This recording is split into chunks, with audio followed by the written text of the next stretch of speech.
Et alors, selon toi, Andrea, c'est quoi les meilleurs moments pour publier sur LinkedIn ? Alors moi, déjà, je pense que LinkedIn, c'est un réseau professionnel, donc j'aime bien poster la semaine, du lundi au vendredi. Et j'aime bien poster tôt le matin, parce que je sais que les posts ont un reach de 24 heures. Et du coup, j'aime bien poster tous les jours à 8 heures. Comme ça, quand les gens commencent un peu à être actifs sur LinkedIn vers 9-10 heures, j'ai déjà pas mal de likes sur le post à 8 heures. Voilà, moi, c'est ça ma strat. C'est top de se caler justement en amont des heures hautes, des heures d'activité, mais aussi en fait avant qu'il y ait la fatigue des réseaux sociaux. Parce qu'on a tous le like facile le matin, parce qu'on est tout frais, fier d'une nouvelle énergie, et à côté de ça, le soir, on est un peu crevé, et parfois on a la flemme, et notre temps d'attention, en fait, proportionnellement à notre taux de cortisol pendant la journée, le temps d'attention, il est réduit. Tu vois, à la fin de la journée, tu es plus fatigué. Moi, ce que j'aime bien faire aussi sur la partie post, c'est m'adapter au moment de la journée. Je te donne un exemple tout bête. Ce soir, je vais faire un post sur les dîners entre créateurs. J'organise des dîners à Paris entre créateurs de contenu. J'ai envie de poster ça le soir. Parce qu'en fait, je me dis, le matin, je ne vais pas parler de l'heure du dîner. Donc, je me cale aussi, un peu comme les programmes télé, je me cale un peu en mode l'après-midi du divertissement, le matin de la connaissance, et peut-être que le soir, c'est un rendez-vous, un événement, parce que les gens, ils sont plus dans l'expectative de préparer leur semaine.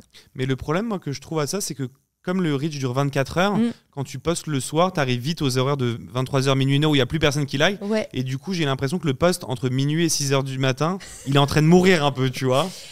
Oui et non, parce que typiquement, je te donne un exemple, les articles de newsletter, en tout cas moi quand je fais des articles de fond, de newsletter, je fais toujours mieux de les poster le soir, parce que les gens ils ont le temps de le lire. Quand je les poste le matin, j'ai moins de temps d'attention, parce que qui va se taper un article de genre 60 lignes alors qu'à 9h, tu as la réunion. Tu vois, c'est ce que tu disais sur se caser, en fait, se caler sur la réalité des gens. Donc, ça dépend des types de formats, encore une fois. Et je pense que l'important, en tout cas, c'est de se dire, ton post, dans tous les cas, il va faire le plus de vues dans les 3 premières heures de la publication. Donc, effectivement, si tu fais un post le soir, par contre, c'est pas 23h, faut pas abuser. C'est plutôt, on va dire, un petit 18h. Après, il y a le mythe de l'heure du déjeuner, où on se dit les gens sont en train de manger leur sandwich devant leur ordi. Par contre, je trouve que ça marche pas tant que ça. J'ai déjà essayé de poster entre midi et 14h, midi 13h30. Ça marche pas trop. Est-ce que toi, ça marche ou pas ? Moi, en fait, j'essaye plutôt pour avoir une vraie routine. C'est toujours pareil, c'est OK, je me pose 1 heure. Donc moi, pareil, je publie à 8h le matin. Si j'ai oublié, par exemple, ce matin, hier, on a fait la fête. Ce matin, j'ai pas fait mon post.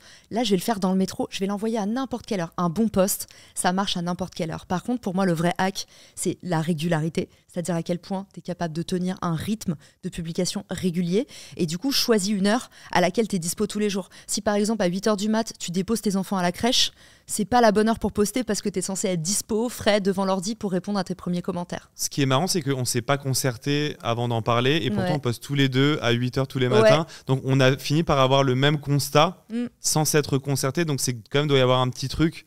En tout cas, moi, je me dis, début d'une journée de boulot, 9h. Je parle pas à mes équipes avant 9h. On n'est pas comme ça.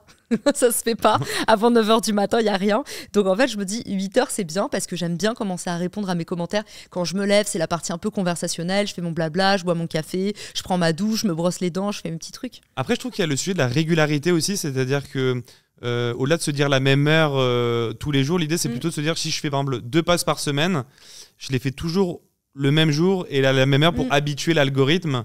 Donc, par exemple, je fais tous les lundis matin à 8h et tous les mercredis matin à 8h. Et je tiens ce rythme-là plutôt que d'avoir un truc décousu. Donc, je pense qu'il y a aussi la régularité pour habituer l'algorithme. Ça marche plutôt bien. L'algorithme et toi-même. Parce qu'en fait, le cerveau humain, il est pareil de façon très mécanique et pavlovienne. C'est OK, je suis habituée à ce signal et je me suis habituée à recevoir à telle heure telle récompense ou attendre. Et du coup, si tu te dis tous les jours à 8h, je le fais, c'est comme quand tu vas au sport. Tu vas pas te dire je fais un cours de sport dans la journée, à chaque fois l'heure elle diffère. Sinon ton cerveau il sait pas traiter toutes les infos. Par contre si tu dis ok, tous les jours à midi je vais au sport, c'est beaucoup plus facile à traiter pour le cerveau et tu as beaucoup plus de chances d'y arriver. Donc moi je me dis c'est aussi l'empreinte elle est aussi psychologique. Pour créer une discipline, c'est bien d'avoir cette routine où en fait on est des bêtes mine de rien et il faut quand même donner un truc simple au cerveau. Il y a un truc que j'ai remarqué aussi, dis-moi ce que tu en penses. Le vendredi c'est un petit peu le dernier jour de la semaine et j'ai l'impression que c'est le jour un petit peu du divertissement sur LinkedIn qui est un réseau B2B normalement professionnel et je trouve que le vendredi c'est le moment idéal pour publier un truc un peu plus t'as dit quoi pardon ? Tout est permis. Tout est permis, non, un contenu un peu comment on appelle ça, un contenu facile, un petit peu un snack content, un truc pas trop pointu, un truc léger, voilà, un contenu léger. Qu'est-ce que tu en penses ? Est-ce que le vendredi, c'est pas un peu le jour du post léger pour emmener les gens avant le week-end, tu vois ? Je pense que tu as tout dit, tu t'adaptes au quotidien. Enfin, c'est pareil, c'est à quel point est-ce que les gens vont avoir envie d'engager avec ton post, de créer une conversation à l'instant T. Donc effectivement, si tu fais un truc imblairable le vendredi avec 10 000 un truc vraiment d'expert, en fait, les gens, ils n'ont pas envie. Faut t'adapter, enfin, comme les grilles télé, faut t'adapter au temps d'attention du moment. Tu vois, donc la pause déj, c'est un truc plutôt chill. Le matin, tu peux te permettre d'avoir un truc vraiment, ok, on met le pied à l'étrier, un petit contenu, un contenu snack. Et par contre, moi, le soir, c'est là où je mets mes contenus, tu vois, par exemple, une newsletter ou un truc comme ça. Et le podcast avant les transports en commun, par exemple. Tu vois, moi, c'est pareil. Si je fais mon post-podcast à 10h, qui va écouter un podcast à 10h ? J'ai loupé le coche. C'est ça. Et on sait aujourd'hui que le temps d'attention, c'est plus important que le nombre de likes et le nombre de commentaires sur un post. C'est le temps passé vraiment sur le post.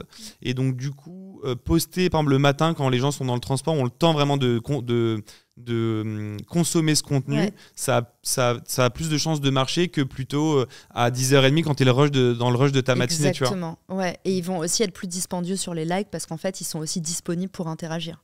Versus au boulot, en train de faire 1000 trucs. Et tu sais que les vues, ça s'appelle impression. Parce que c'est pas des vraies vues, c'est imprimé sur ton écran, mais ça garantit pas que la personne l'a vraiment vu. Exactement. Donc, tu vois, c'est juste ça apparaît au scroll.